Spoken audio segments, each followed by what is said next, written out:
Ja, bara ég mætti á æfingu hjá IS-stelpunum og að sjá allt, þú veist, intensityið og maður fekk hennar gamla feeling, maður fekk bara gæsahúð og maður fekk bara tár í augun, sko, maður langaði bara að vera með, sko.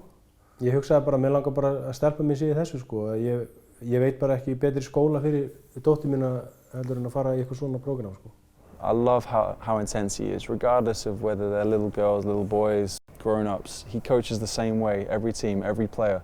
And that's another strength he has, regardless of whether you're the best player or the worst player, he coaches you the same way. And that's the way it should be. Ég veit bara að þessar stelpur sem æfa hjá honum, þið getið tekið þær í viðtal eftir ykkur 6-7 ár og þær segja bara nákvæmlega sama hlut og ég, sko. Þannig að, og jafnvel betra, sko. Ég fór í mat til Brynjars í gær og hún Tanja dóttir hans, 10 ára gömul.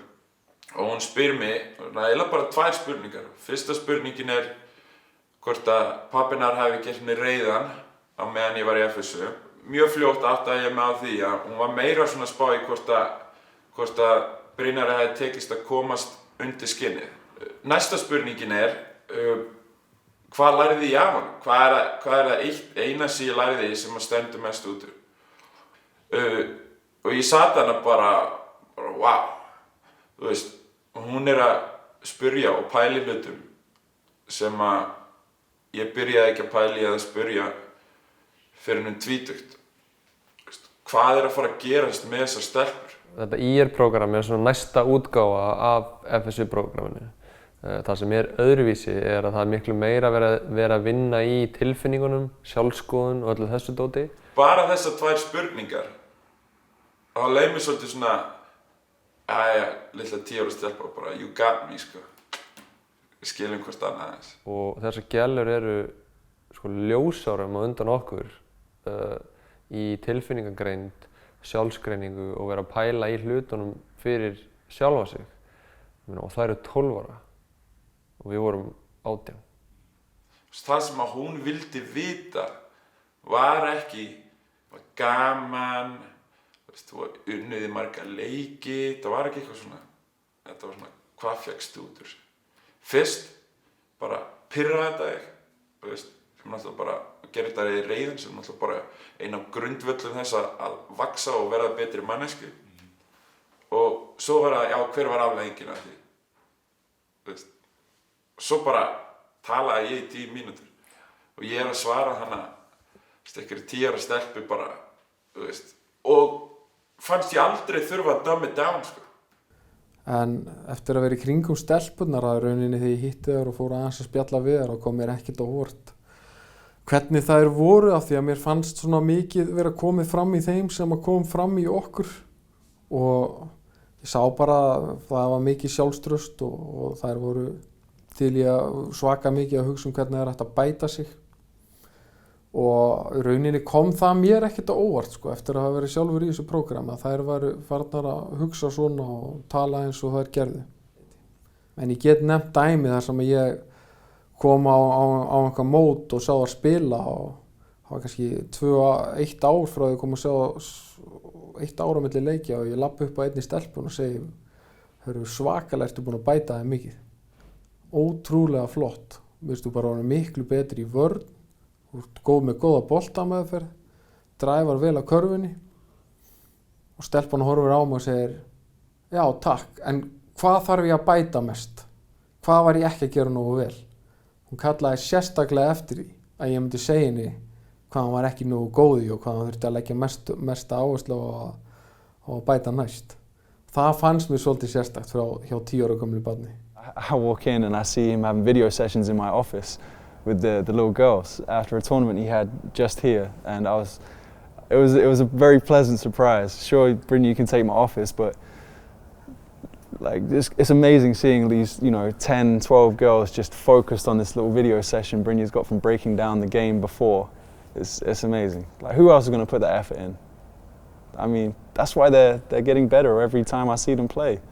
Sko, það drullu mikil virðing í því að tala við 9 og 10 ára krakka eins og 7 fullorðina, því að þá ertu að segja við þau að ég hef trú á því að þú getur skilið þetta, ég hef trú á því að þú getur höndlað þetta og ég hef trú á því að þú getur gert eitthvað með þetta. Stelpurnar voru að keppa á móti 8. bekkjarliði í vetur sem voru ekkert rosa góðar.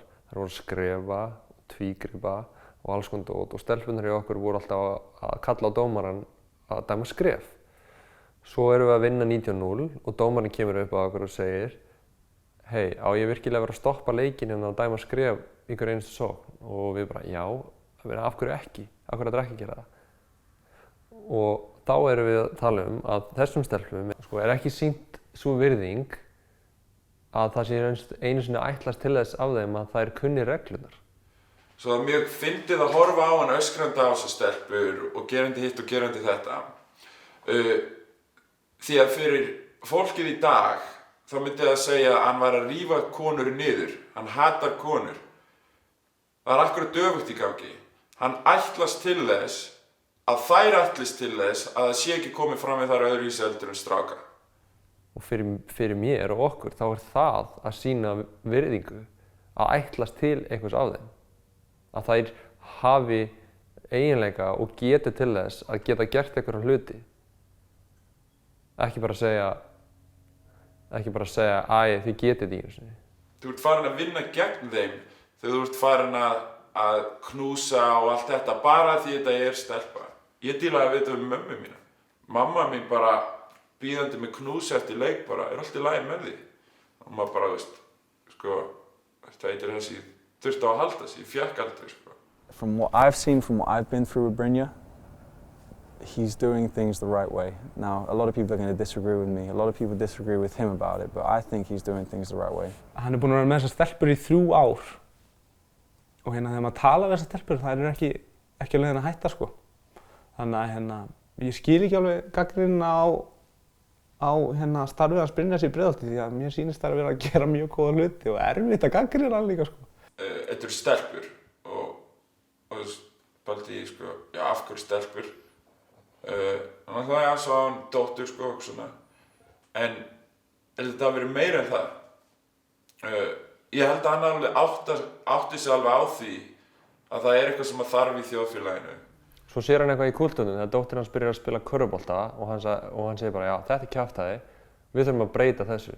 Og þá fer hann bara í rótina og ætlar að breyta bara öllum kvennakúltúr í íþróttum. Topicið sem er svona á borðinu, á yfirborðinu núna, er eitthvað svona að efla konur og eitthvað svona sem er bara flott og æðislegt.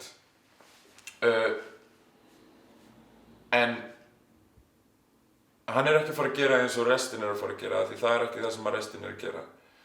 Svo þetta átti bara svo vel við, þetta meikaði svo mikið sens, auðvitað stelpur, og auðvitað er hann öskrandaður, og auðvitað er hann ljótar á móti sætum.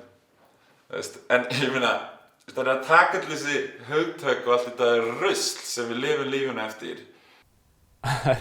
Og ég veit alveg þegar ég eignast barn að ég mun láta að umgangast Brynjar mikið, sko.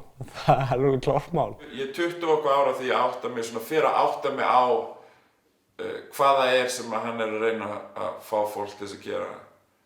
Og í gær satt ég við hliðina á 10 ára stelpu sem er löngu byrjuð að átta sig á því. Hvort svo sem hún getur brotið það niður í töluvegu máli eða ekki, en she's living it. Er einhver séns á að vegur okkar verið svo sami? Er einhver séns á að útkoma verið svo sami? Ég býst við því, hún er með head start á mig, Ég býst við því að hún veri komið mun lengri en ég tvítugt heldur en ég var tvítugur. En það er svo fallegt og það er svo æðislegt. Og það sem ég vil þá gera er, leyfum fleiri að fá tækifæri til þess að komast í þannig prógram eða að starta þessu.